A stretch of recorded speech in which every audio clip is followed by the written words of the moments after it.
section, the organization of the Law Society 1.3 and 2.0. It's so fun to get to say all these in a meeting. If you look at paragraph 2.0 and you don't have it in front of you, but it talks about organizing a chapter and the basics for organizing a chapter. I'm not going to go through it because I know every one of you can read. And then there's tons of sample forms and documents in the manual, and you know how we like a form and to not have to reinvent the wheel. So I would ask you to review those once you receive them after this Zoom. And then just to go back to the website briefly, there's great information on the website. There's the directory. We would encourage you to continue to encourage everyone in your chapters to register to become a member of the Reuben Clark Law Society on the directory. There's, again, as I referenced earlier, the committee contact information, and then there are a lot of training videos under tools and training. It was great. As I was preparing for this, I went and watched some training videos on leadership in the Law Society. There's great resources that have been uploaded. There are other resources, including a YouTube channel, which includes the past fireside and other events that are posted there that you could utilize for an event within your own chapters. And then, of course, LinkedIn is a great resource. Follow us or connect with us on LinkedIn. It's a great way to have interactions across the Law Society. So I think, there was the one question in the chat. I'm not good at chatting and talking at the same time. Oh, and Angel answered it. Fantastic. She put the events in there. Sorry. Oh, everybody did it. Thank you, Tom. All right. You guys you have me covered. I appreciate it. So hey, certainly. Kate, really quickly, maybe I saw Shannon Howard on. She's our chair of students. Maybe she can just introduce herself. If you don't, that's okay. Of course. She's fine with it. I'm thrilled. Thank you, Forrest.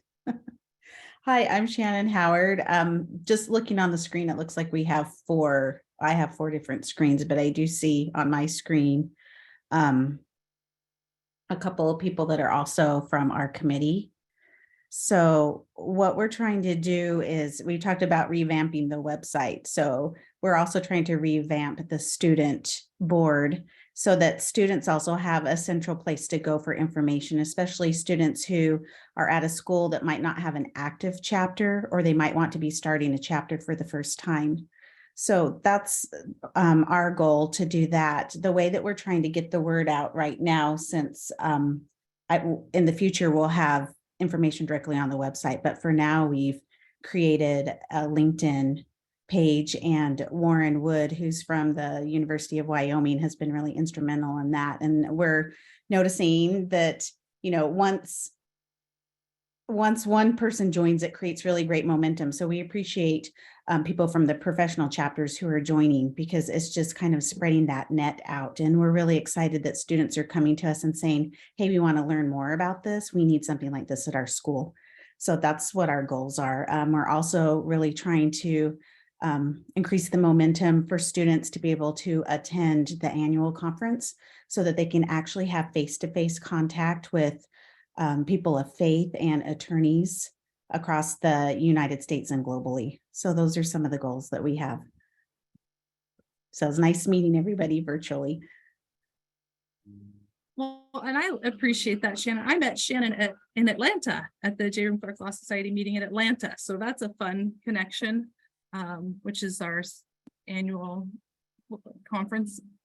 I think the next one's Vegas. I should know better. Right? Vegas. Forrest is shaking his head. Fantastic. Awesome. So I put my email address into the chat. I saw Angel put hers in there. Certainly you can find us on the directory as well if you have any questions. And now I'm excited for the highlight of our meeting. It's only getting better from here. We are so thankful that David Dowling is going to take time to talk to us about active listening, inclusive listening as part of our diversity, equality, inclusion, and belonging. We'll focus this year. We are working on those skills. So David is the owner of Dowling Mediation Services. He is an absolute delight, I will say. I added that part. He did not put that in his own bio. He is an adjunct professor at the Strauss Institute for Dispute Resolution at Pepperdine University School of Law. David has taught mediation and negotiation skills to lawyers, law students, judges, and professors around the world. We're so thankful for his time today and helping us do better and be better. And I also want to thank him. He had to find a substitute for a seminary class because, but for this, he would be teaching seminary. So thank you, David. I'll turn the time over to you. Thank you, Kate. Yeah, I should be teaching a group of 16, 17-year-olds right now. And I had to pull in their bishop, but it's, I was talking with somebody yesterday and saying what an amazing calling it is. Thank you to Gayla, Forrest, Kate, and Angel for inviting me to be here this morning. It is quite early, but it's something I'm used to. It's kind of exciting to be a part of this group. And as I sit here and look, there's so many faces. There's one that always stands out to me. About 30 years ago, I joined the church. I'm actually from Dublin, Ireland. Some of you won't hear the accent. Others, it'll sound like I'm a leprechaun. I don't know why that works like that, but about 30 years ago, when I joined the church in Dublin, Ireland, I was working at a Subway Sandwiches, which is where I met the missionaries. And Eileen Crane came tripping through the door and you know, told me she was from Utah. And I was like, oh, sounds great. I would love to go to Utah. And she said that she worked in law and she was a pre-law advisor. And I was like, I've always wanted to go to law school. And it's kind of wild to me that here I am 30 years later, been to law school, and I'm a mediator and I get to work alongside Eileen. And it's just the fact that she's known me this long and she's not aged and I have severely aged. It's kind of unfortunate. I'm pretty sure she has a picture in her attic somewhere that just ages and she doesn't. But thank you all for inviting me to be here this morning. So I'm going to jump in and share my screen quickly and make you all do a little bit of work too. So forgive me for that. We're going to be talking about some core communication skills. So, and there's my email address in the corner if anybody has any questions after. So what we're going to do is I'm going to kick off by asking you to grab out your handy devices. So if you could grab your phone and scan this code, this QR code, what I'm going to ask you to do is if you scan that and click on the link, it will ask you a question and you can provide some answers. I'm assuming wildly that everybody on here has a device with them. If you don't, that's okay. But if you can, answer those questions or that question for me about core communication skills, and so that we can kind of explore what we think are important in our roles in working with clients. Oh, somebody drew on there. I'm not sure what happened there. Okay, I'm going to hope everybody has already done that. So I'm going to stop sharing that screen there and give you all a second to answer that question for me.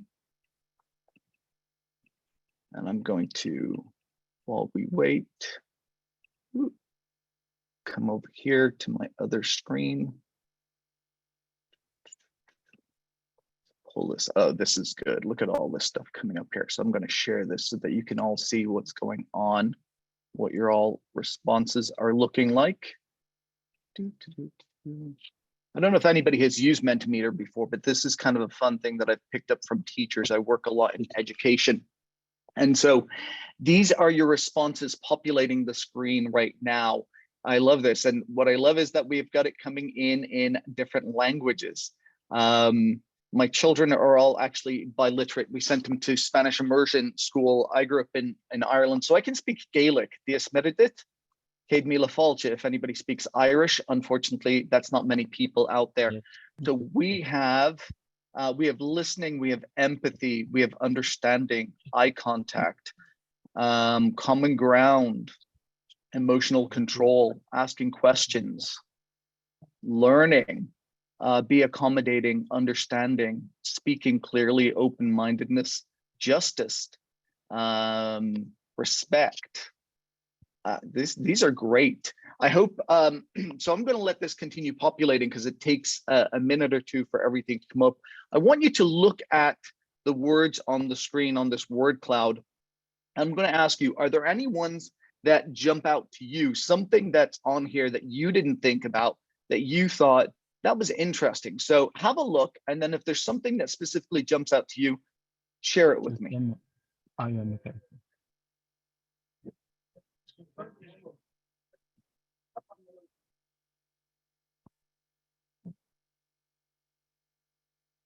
What jumps out to you from that list?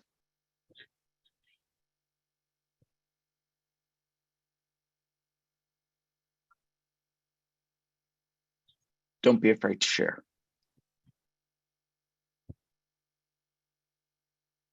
Oh, we'll get some people in the chat. Let's see.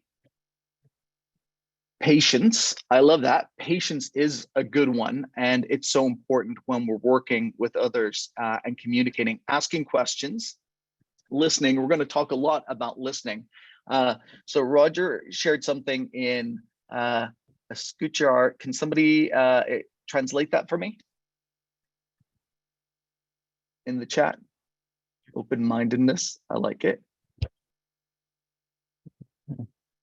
Listen actively. Okay, perfect. Yeah, active listening. I love it. Emotional control. I agree. Emotional control. What a great skill to have when working with others. Acting. All right. What else? Listening to pay attention with attention. I think that's what that's saying there. I'm trying my best to translate. All right. This is fascinating. And I love this. I love all of these. Don't interrupt. We're going to go through this. We're going to go through specifically some of these items. If you haven't already, take a picture of this and think about it, right? Empathy. So pull up your phone, take a picture of this list, this word cloud, and then start to reflect on your skill set and what you do in your job and how these skills can make a difference in the job that you do. So we're going to switch it back. Oh, did somebody, wait, hang on a second. I'm going to put that back up because I said take a picture and maybe people didn't get the chance to. Okay, so I'm going to put that up there so you can take a picture. I'm asking you to take a picture because what I want you to do is to think about these skills that we're sharing, these core communication skills, and start thinking about eye contact, all of these different attributes and how they can impact the job that you do in working with clients and working with others in your profession. And I love it. Somebody else added there, respect, which is so important. I actually learned a lot about respect. I did a program when I was teaching at a law school, at a different law school. And for 5 years, I would bring law students every week into a juvenile hall facility and work with incarcerated minors. And these kids, these youth, they had nothing. Everything had been stripped away from them because they were incarcerated. And when I went in, what I learned from them was that respect was so important. And they taught me a lot about how to show respect to others. It was a great opportunity to learn from that population. All right, so we're gonna jump back in here. We already did our little minute meter. So what we're gonna do is we're gonna talk about active listening. And I'm gonna take a little bit of time to break this down and go through some attributes of what it looks like to be a good listener. So what are some of the qualities of a good listener? So let's take a look at this. Good listeners stop talking and give themselves a chance to really hear what others are saying. What does it mean that a good listener stops talking and gives others a chance to really hear what they're saying? What do you think that means? Somebody share with me what that means.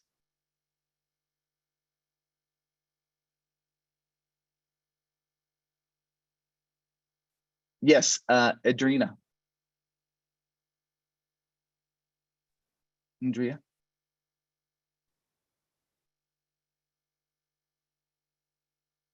Oh, you're muted still. Sorry. Is it me? Yeah. All right, I'm Indira. Indira. Sorry, I butchered your name. I apologize. No, don't worry. Well, because sometimes when we hear, then we start to kind of like talk at the same time, or we could say like, yeah, like it happened to me. And then we just take the word of the person that it's actually talking.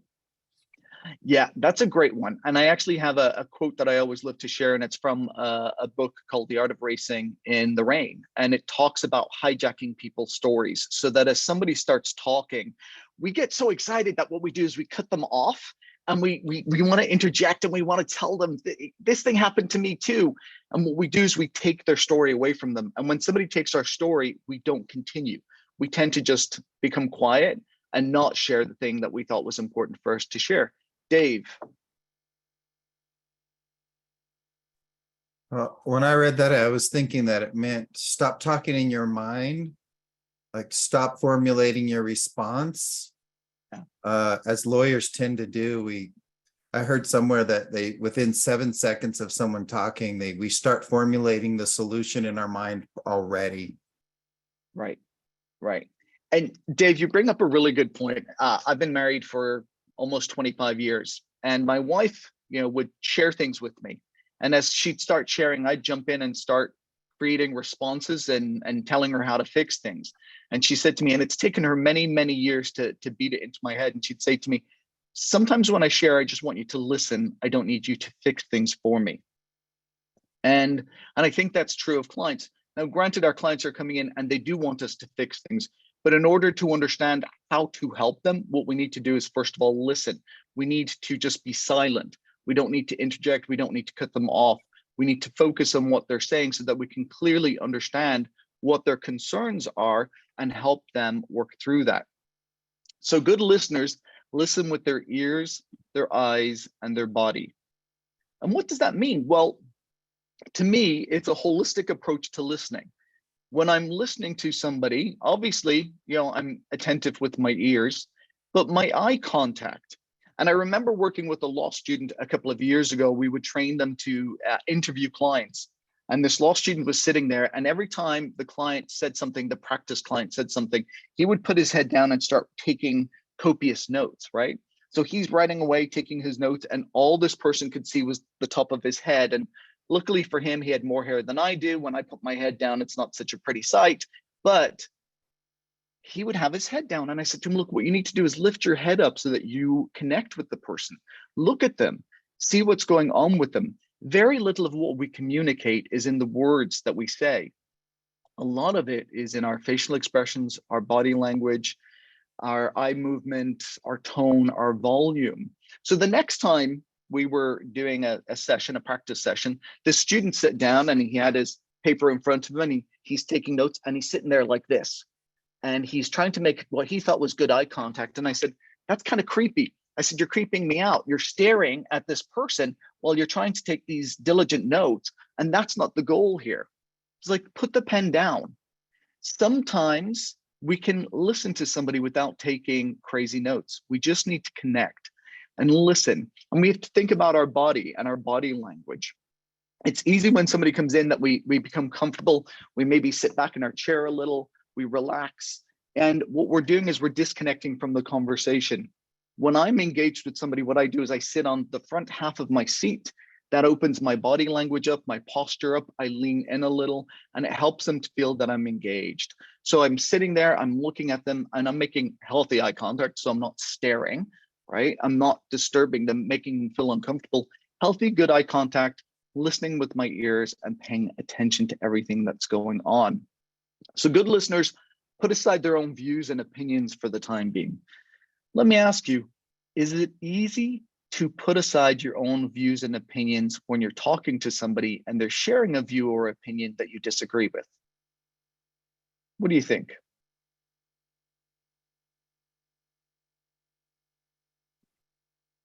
that easy or difficult? It's difficult Why is it difficult? because we feel strongly about our own viewpoints and we think Do- the other person's wrong.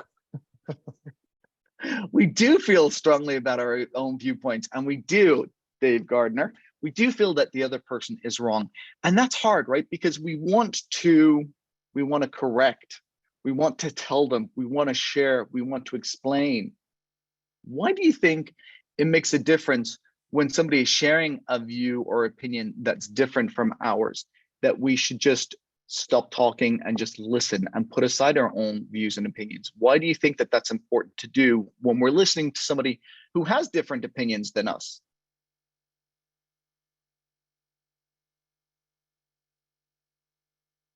I would say because they're not going to care what we think unless they believe that we actually care what they think. Right. Unless we truly can relate to them and they feel that we are listening to them and that we hear what they're saying, why do they want to listen to us? If I'm going to cut you off, if I'm going to interject, I'm not displaying to you that I respect and I want to hear what you're saying, and you won't respect what I'm saying. Lindsay Eubanks, you said that it's super difficult. Why do you feel that it is super difficult? I just think it's hard to get out of our own heads and to put ourselves in the shoes of somebody else. And I also added that if we are able to do that and listen actively, especially when it's something that maybe is triggering or upsetting to us, it can help us to respond with more empathy. And honestly, even to represent our own viewpoints from a stronger position to that person, because that person will feel heard. And so it can help reconcile those differences. Right. I love that. I want you all to hear what Lindsay just said, is that when somebody feels heard, right, then what we can do is think about how to appropriately respond.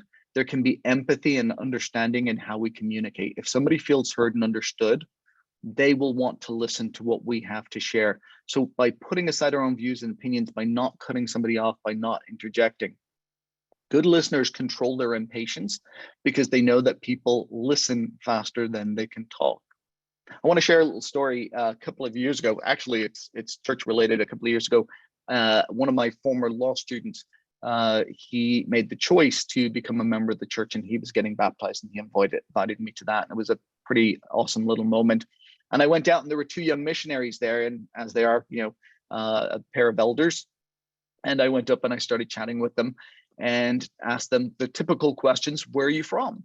And the first kid answered, and he said, oh, I'm from wherever. And the second young man started to answer. And as he started to answer, he stopped.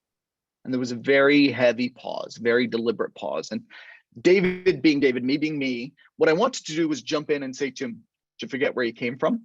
And try to come up with some witty response. And instead, I just stood there and I just listened and I waited and I was patient.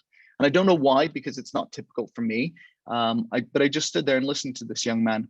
And as he continued, what he started to do was formulate the words in his mouth. And I realized that he had a speech impediment, he had a stutter.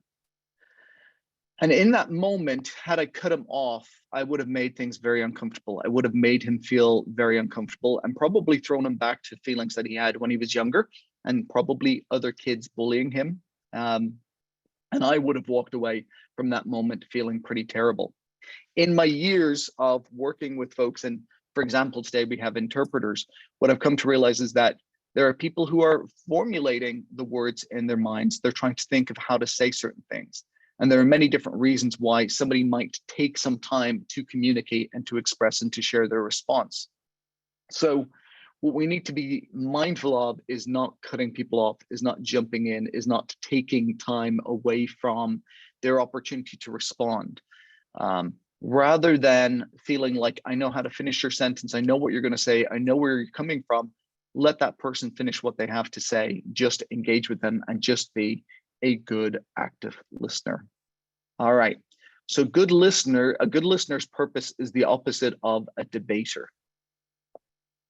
We're not there in our conversations to debate, to argue, to engage. It makes a difference if we just listen. All right, I can see here, Eileen, you've added sometimes their opinion raises questions, and I want to understand. Can you explain this to us, what you're saying? Well, when people start talking about what they think about something, but maybe it's not clear to the listener why they came to that conclusion. And it's easy to just jump in and start asking questions like, when did that happen, or how did that happen, or what did you read, or whatever, why did you think, how did you come to that conclusion? And it just raises a million questions sometimes when people are expressing an opinion. Right. And I agree. When somebody's sharing something, I might have a million questions, but what I often want to do is allow them to finish their thought, allow them to finish their sentence, and then ask my follow-up questions. Questions are so important, clarifying questions, follow-up questions. And I love that. But yeah, it is hard to not have my mind race to those questions. But what I want to do is focus and listen to what's going on. Harold, I see you have your hand up. Yes, Davey, I would like to share with you an expression who have a friend of mine from Colombia. I'm sorry, I'm in the street. That's why you are listening a lot of noise.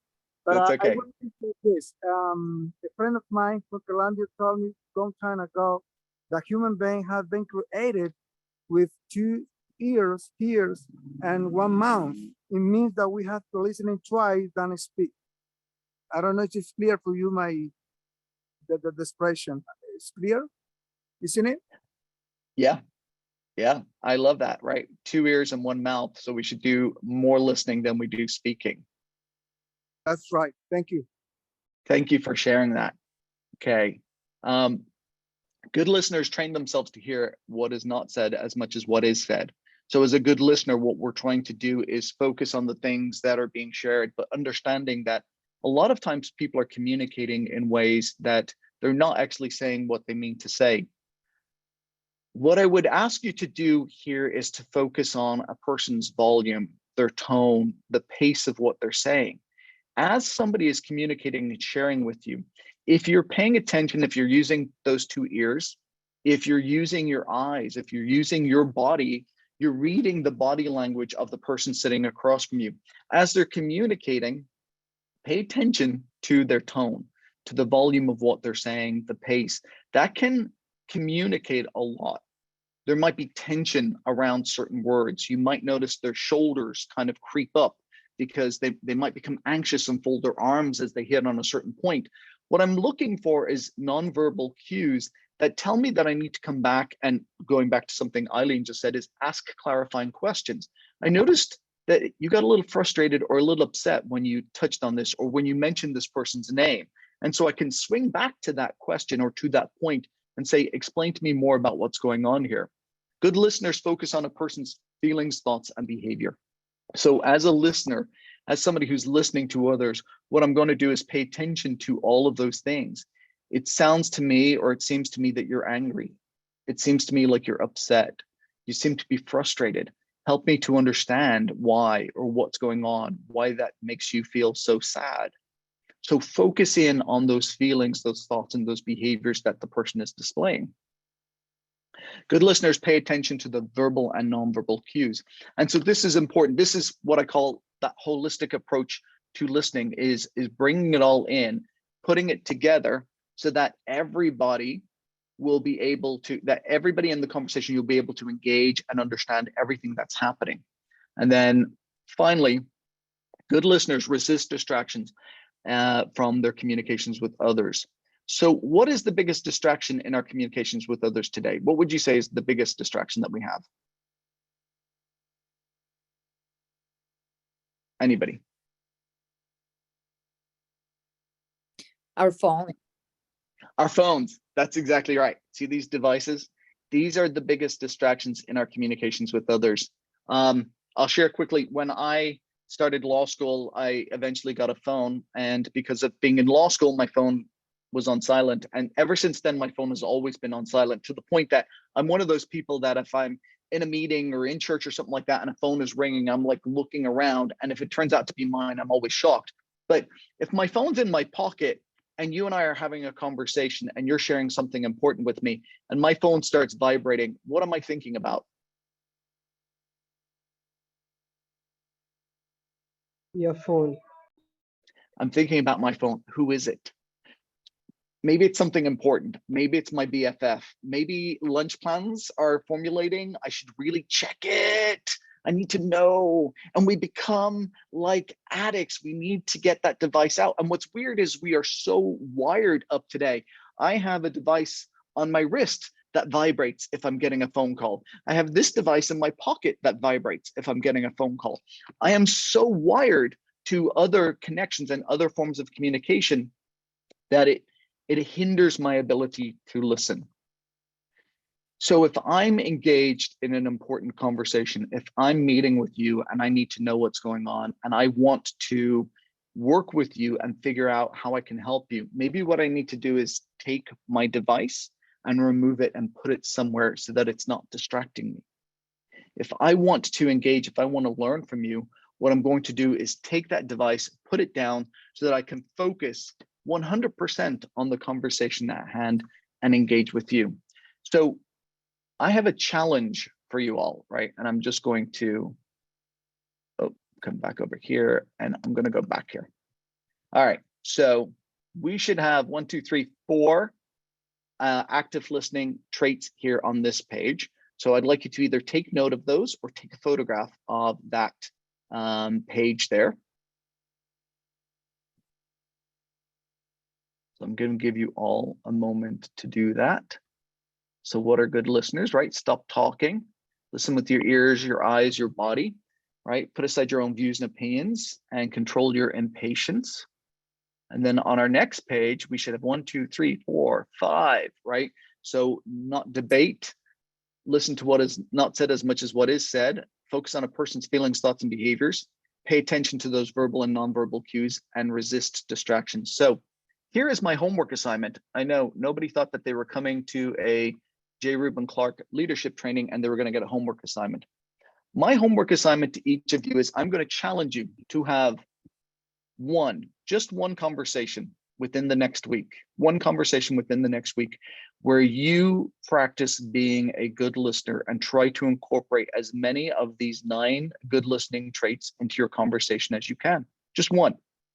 I promise you that whoever you choose to have this conversation with, it will be the biggest gift to that person, that you focus on them, that you engage with them, that you work with them, and that you help them to feel heard and understood. And that's my challenge to each of you. And so with that, I'm done. And I know that we were going to leave some time at the end for some questions, if anybody has any questions.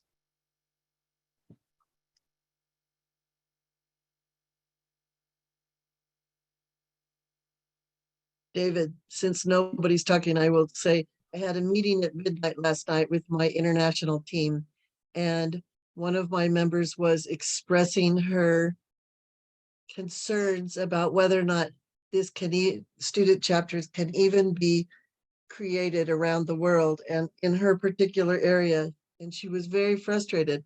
And I just jumped into trying to fix it and trying to encourage her.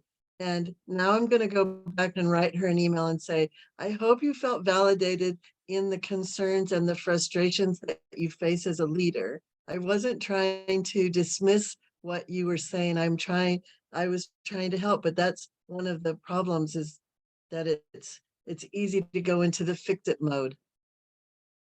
It really is. And like I said, my wife has probably taught me more about that than anybody else, in that, as she has said to me many times, I am smart enough and capable enough and I'm educated enough to fix my own problems. I don't need you coming in and fixing them for me. What I want you to do is just listen. And sometimes what we need to do is just listen.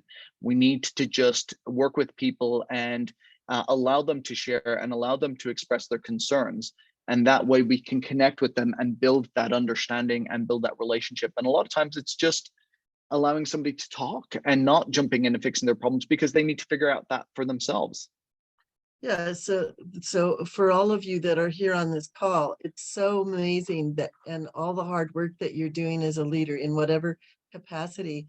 And it's easy to get discouraged over the years. It's easy, or over the whatever task. And so I just want to say how much I appreciate seeing so many of you here and all your hard work. And if you're like me, sometimes you're wondering, I don't have time for this, or I don't have energy for this, or why can't it be easier so that I can get on to the other stuff that I have to do? So thank you for hanging in and us all trying to do this together. It really is important. Thank you, Eileen. Anybody else got any other questions or thoughts? Dave, I saw that you put down there about books, and I can see some people are adding in some books. And what I'm going to do is I'm going to throw in my email so that if anybody wants to contact me directly, you can do so, and I can send you some information. David, there was a question about sharing your slides. Yeah, so I can do that easily. So what I can do is I can send those to Kate, and then Kate can distribute those if that's something you would all like.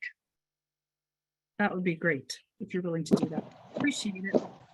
And I want to thank Eileen for her comments, but I also want to note that she wants to be the first one that's done with her homework assignment. Exactly. I know other people have other things they have to be doing, and so do I. It's just, we're trying to respect your time and your energy and all the other assignments that you have in your life. And so sometimes we have to dig in and find why we're here, and this is what really helps when we have these relationships of meaning. And I'm always saying to my teams, I would never even get to know you if it wasn't like for all this technology and for the Clark Society. And it's just a huge blessing. I love that you guys are all sharing some books that you're reading over here. This is pretty good stuff relating to listening and conflict and dispute resolution. There's so much in conflict and dispute resolution. The interesting thing that I think here is that these are skills that transcend jurisdictions. This is not something that applies to one community. I'm a mediator, and I believe that mediation and negotiation skills, as I said, I do this, I was invited to the Ukraine a few years ago, and it was such a fantastic opportunity to go into a classroom with young Ukrainian law students and talk to them about conflict and dispute resolution skills. Yes, Indira. I'm probably butchering it again. Thank you. It's perfect. I just Okay. have a question because I wonder when time to stop a person without being respectful, or how can you do it?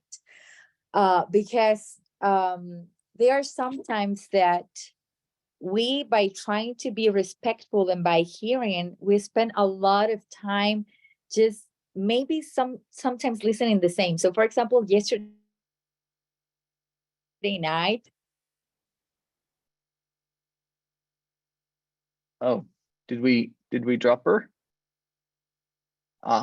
The connection, I think, kind of fell there. So I think I understood her question, and I'm going to try to answer it. Sometimes when I'm doing mediations, people will come in and sit down and they'll talk and talk and talk, and they have a lot that they want to get through. And sometimes what they're sharing doesn't really relate to the issue at hand. So how do you, without seeming rude, jump in? Well, probably the best way to do it is to ask a clarifying question, but a question that directs somebody back onto the path that you want them to be on. So while somebody is talking and talking, you can kind of interject and kind of say, that's so interesting. Can you explain? And then put them on a path or on the direction that you want them to follow. And so it might seem like you're cutting somebody off. However, there is sometimes where somebody is just talking too much. And what you need to do is just say, hey, thank you for that. Let me ask you a quick question. And that puts them back on the path that you want them to be on.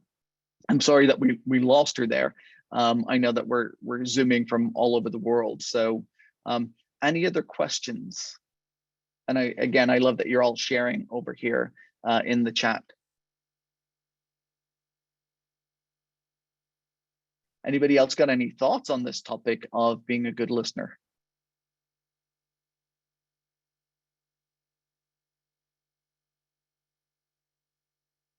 I love that we have some little ones joining us on the screen. Been a good reminder to me that I need to go back and have a better conversation with my teenagers. So it's been a blessing and a reminder to go listen to my teenagers and stop trying to fix their problems so much. Caleb, so I have 3 teenagers myself, and it's so true. A lot of times my kid just wants to talk to me and just wants me to sit there and listen. And I think that's probably, when I say about listening and being a gift, it is one of the best gifts that we can give to our kids. It's just sit and listen to them and not try to fix their problems or tell them why my opinion or thought of how the world should be is better than how they think it should be. And sometimes just engaging, because if we listen, what'll happen is they'll want to share, and then they'll want to come back and tell us. So when they do encounter big problems and they do need our advice, they'll feel safe in coming and talking to us because they know that we'll listen. Hi, this is Ron Gardner. Hi, Ron. Interested in your comments about reflective listening. The interruption is a problem, but making sure that we are understanding by reflecting some of our understanding balanced with the interrupting. Any comments? Yeah, so I think that this is such a great point, is that when somebody shares with me, what I'll try to do is, especially in something like mediation, is what I'll usually say is, you'll hear me say is, if I understand you correctly, or what I heard you saying was, and then I will restate. And part of restating and reflective listening is to, 1, ensure that I heard correctly, and 2, give the person that's sharing an opportunity to clarify or interject or correct anything or add anything that they may have missed. So if you're sharing with me and I say, here's what I heard you say, Ron, you can say, oh, actually, you know what, I forgot to add this, or you know, you've emphasized this, David, but what I really wanted you to hear was this part. And so it gives us an opportunity for clarifying and understanding, and an opportunity for me to truly hear what you wanted me to hear. Great point on. So summarizing and reflective listening are so important. How do you balance that with not interrupting? So what you do is you wait for the person to finish what they've said, right? So what I do is I allow somebody to share what they've said, and I'll sit and I'll listen. What I try to do, especially in a situation like a mediation, is when I'm talking about taking notes, the only thing that I'll take note of is a date, an amount, a name. I always try to write down key facts, because when I'm listening, I can hear if I'm hanging out with my friend, if myself and Forrest are having a conversation, I don't need to take notes of what Forrest is saying to hear and understand what he's saying. I don't go to, you know, lunch with Forrest, take out my laptop and start taking diligent notes. What I'll do is I'll sit and I'll listen. But if he adds in dates or names or amounts, I'll write those down so that as I then, when he finishes up, I can say, so Forrest, here's what I understand what you've shared with me, but I have the name, the date, the amount, I have that written down so that I don't make any mistakes with that. But I give him the opportunity to finish what he's saying first. If I'm meeting with a client, they will share. They can take 10, 15, 20 minutes. They will share, and then I summarize and reflect back. Does that make sense? Thank you. Okay, yeah. I think we're almost done. We're done, right? We end at 8, is that correct?